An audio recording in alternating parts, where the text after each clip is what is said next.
A new policy on GSA out-of-warranty repair service now exists. Here to discuss this is Jack Beckett, Government Relations Manager, who is responsible for negotiations of HP's GSA contracts. Chuck Ernst, Corporate Customer Service Manager, who is responsible for HP's repair service worldwide. And Tom Yarnell, Electronic Product Group Service Manager, who is responsible for coordinating the repair service functions for EPG. This is the second in a series of panels on government sales through GSA contracts. Our discussion today concentrates on the special provisions of those contracts, particularly in what they call Class 6625. And this has to do with our no-charge repair and calibration service, which are a part of those contracts. I think the best way to introduce the subject is to read from our corporate marketing policy the statements which have been prepared there governing the terms of the contracts. In order to qualify for a contract under the Federal Supply Schedule system, it is GSA policy to require terms better than those offered to any other customer, government customers included. Hewlett-Packard's policy for meeting this requirement is to offer both cash discount and additional services. These additional services sometimes involve extended warranty or out-of-warranty repair service, accessories not normally provided, special training sessions for government personnel, and for computer-type products, additional software when appropriate. As a matter of policy, this means the discount offered GSA is approximately the same as the standard HP discount for quantities slightly greater than the maximum order limit set on the contracts. The value of service discount will generally depend upon benchmark discount requirements established by GSA. It is GSA's policy that every supplier must meet this benchmark. When HP cannot meet this benchmark with a cash discount, the equivalent value in services is offered. This policy requires negotiation with GSA to establish equivalency and to agree on administrative procedures to ensure that the value is received.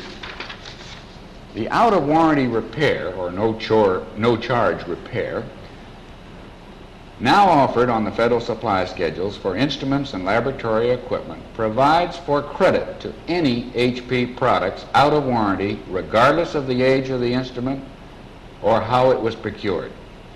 The amount of this service is based on a percentage of the aggregate dollar volume of sales from the schedules and may be allocated to various government agencies at HP's option.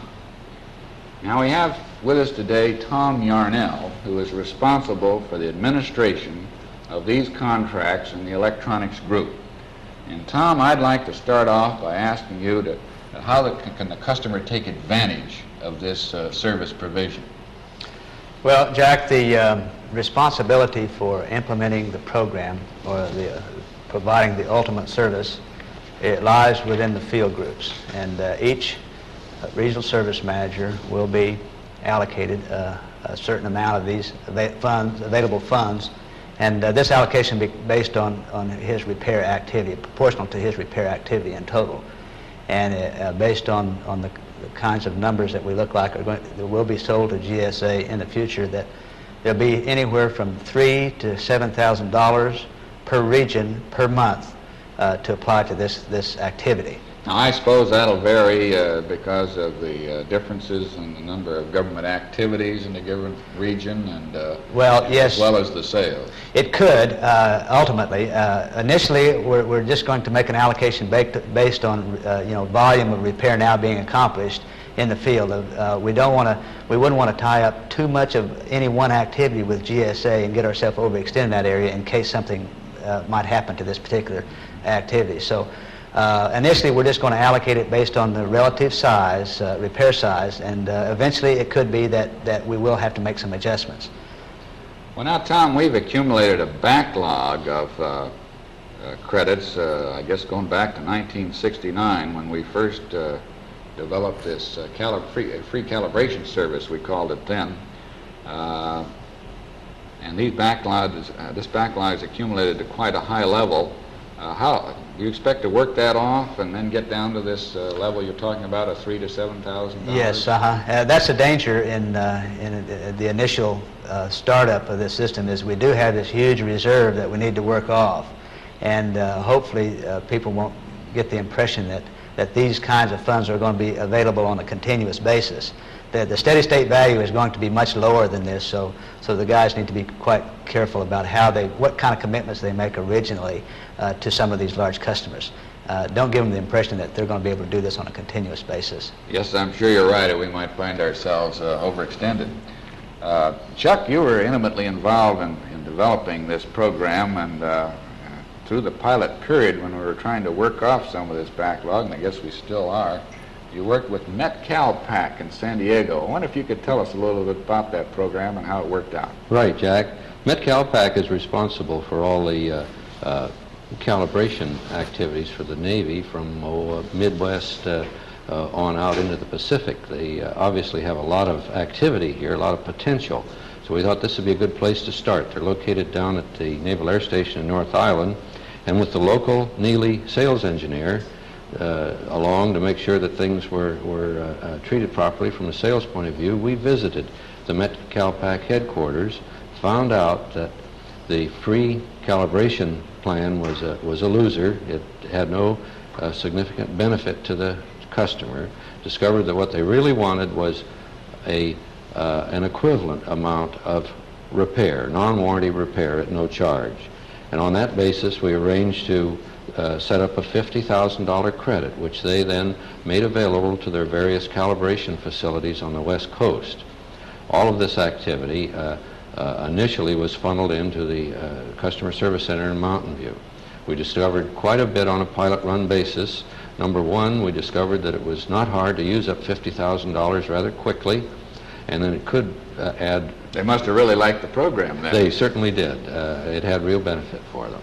Well, now, this calibration lab, Met-Cal-Pac, I guess it's Metrology Calibration Lab is what that stands for. It's a metrology... I gather that the equipment that they sent in to us was purchased from a great variety of Navy facilities, so that they really aren't the purchasing facility. And does this have something to do with the need for flexibility in how we allocate these credits? Yes, it certainly does. Met-Cal-Pac is an administrative command. They're concerned with how things are done. And they, in turn, allocated the $50,000 to the various naval activities on the West Coast, San Diego, Naval Air Station, Alameda, Mare Island, and so on. And it's very important that Hewlett-Packard have the same perception and same flexibility in allocating the monies throughout the U.S. Thanks, Chuck. Tom, how do we get the equipment from the customer into us and back to the customer? What are some of the problems in shipping the equipment? Well, most field offices are fairly familiar with government procedures involved in this activity. However, I might mention that based on the pilot program and based on other programs, it's found simplest if the government does use this DD Form 1149 for these no-charge type repairs. Now, is that a form that's well known? Are people familiar with it? I believe so. I believe that most everybody's familiar with it. However, there's always the 10%, and we would suggest that whenever they're talking to the customer, that the local field office does recommend that they use this particular form. That's the Form 1149, DD 1149. Now, the government gets this to the nearest HP facility, is that right? And we Yes, take it from there? Right. All they need to do is call the local facility and first of all request the authority to send it in. Once again, the local service manager or the local administration has complete control over these funds, and if there's no funds available, well, it doesn't make sense to have the customer send his equipment in. So he first needs to check with the local people. Well, that's certainly important. How about government source inspection? Does this equipment sometimes involve government source inspection after it's been repaired and calibrated? Yes. In fact, this pilot program, the government source inspection was a major factor in the program. They did require government source inspection, and in fact, they required that their sticker be put on this equipment. And however, we're not obligated in the contract to provide this. We're only obligated to the extent that we normally provide it for any of our customers. And the local service department in general knows what the procedure is and knows what's required. And if he doesn't have the capability to satisfy the government requirements for service inspection, he should forward this equipment to the next location that does have this capability. Well, now, we say in our contract with GSA that any Hewlett-Packard product, whether it's on the Federal Supply Schedule or not, can be repaired under the terms of the contract. And I can visualize that some of the products that come in might be built to mill specs. Does that present any particular problem, or is this government source inspection cover it? No, it wouldn't present a problem. It might not even require government source inspection at that point. Even though it's a mill spec instrument, it could be that it's being used in a particular job that doesn't require that kind of traceability and that kind of handling. So once again, government source inspection, does represent somewhat of a problem. If you can get out of having to do it, don't do it. However, if you do, just do it in the normal way. What about the charges that are made on repairs? How do you handle that in comparison with your regular service? Well, that's a very important point. We want to be sure that these government customers are treated as we do our regular customer, that our repair prices are fair, that we give them the same turnaround time and the same consideration that we do any customer. We want to be sure that we feel that this is a valuable contract for the Hewlett-Packard, and we want to make darn sure that we treat these guys so that they'll want to renew this thing on a regular basis. Gee, Tom, I'm sure glad you said that, because I might have to live with the government auditors if we did it any other way. Right. Chuck, I wonder if you'd tell us how this program is to be administered internally at HP so we keep track of what's going on. Right.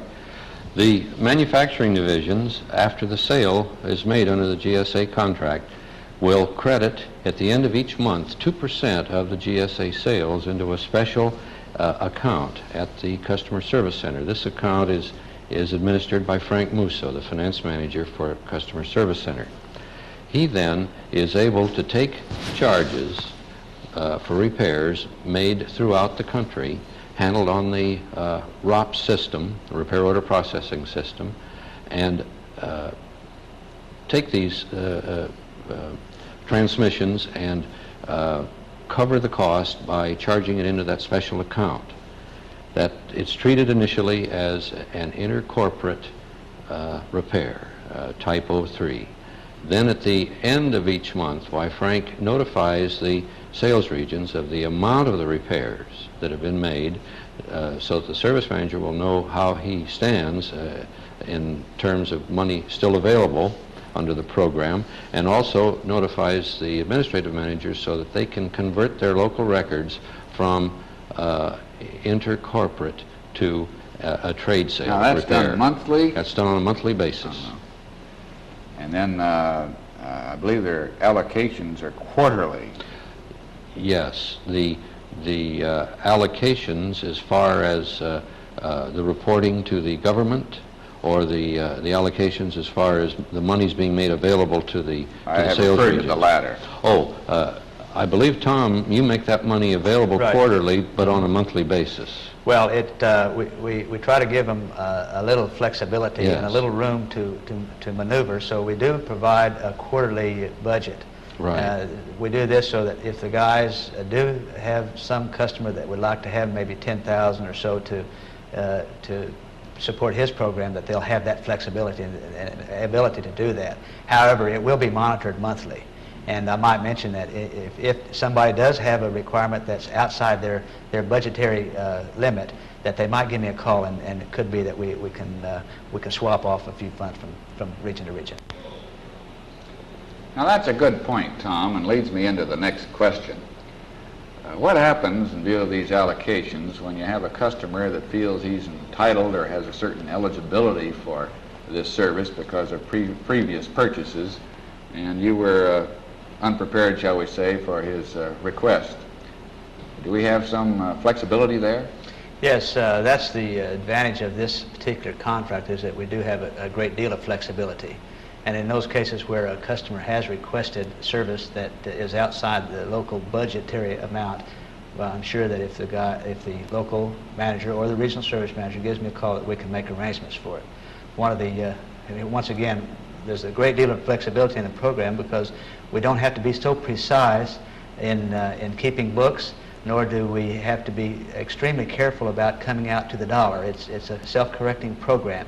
If we overextend ourselves a little bit one month, we can make it up by ensuing sales. So we do have some feedback there that allows us for in other words, we kind of refill this reservoir of credits because of additional sales, and so we can get back in line. They are continuing. Of course, we don't want to get too far out of line, but we do have some flexibility there. I bet you're glad that that's so in administering this program. Makes it a lot easier.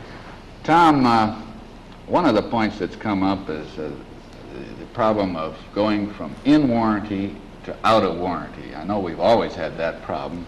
Does this new program help that? Well, yes, it does. In fact, we've already seen some cases where customers have sent equipment in thinking that it was in warranty, and these were significant repair charges, and it turns out that they were out of warranty, and it involved some very expensive parts.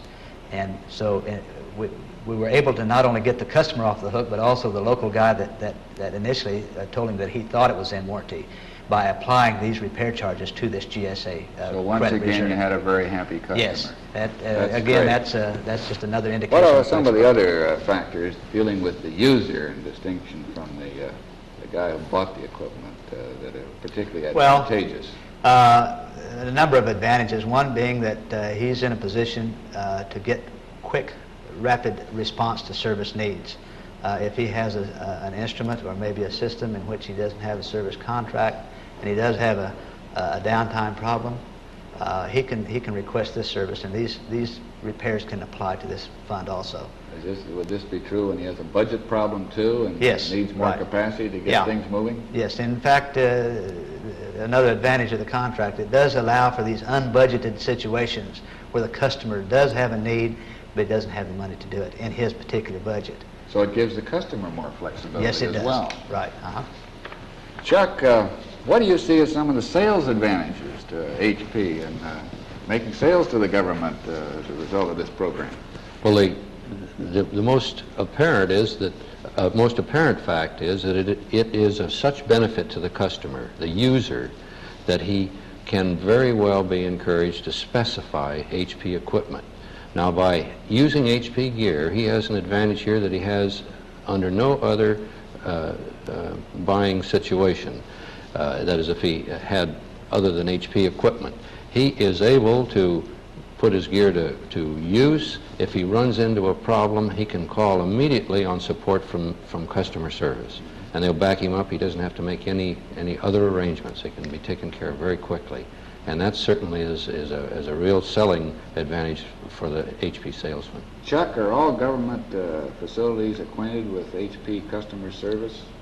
No, they're not. And of course, that's another advantage. It's going to broaden the exposure of the... gives them an introductory offer, so to speak. Right. It certainly broadens their exposure to Hewlett-Packard service.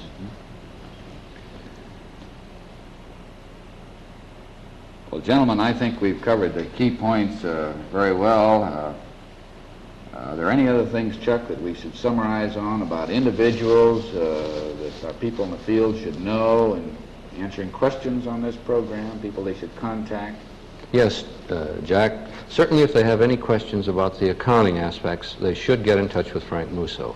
Frank will help them any way he can. If they want more money in the account, they should get in touch with Tom Urnell.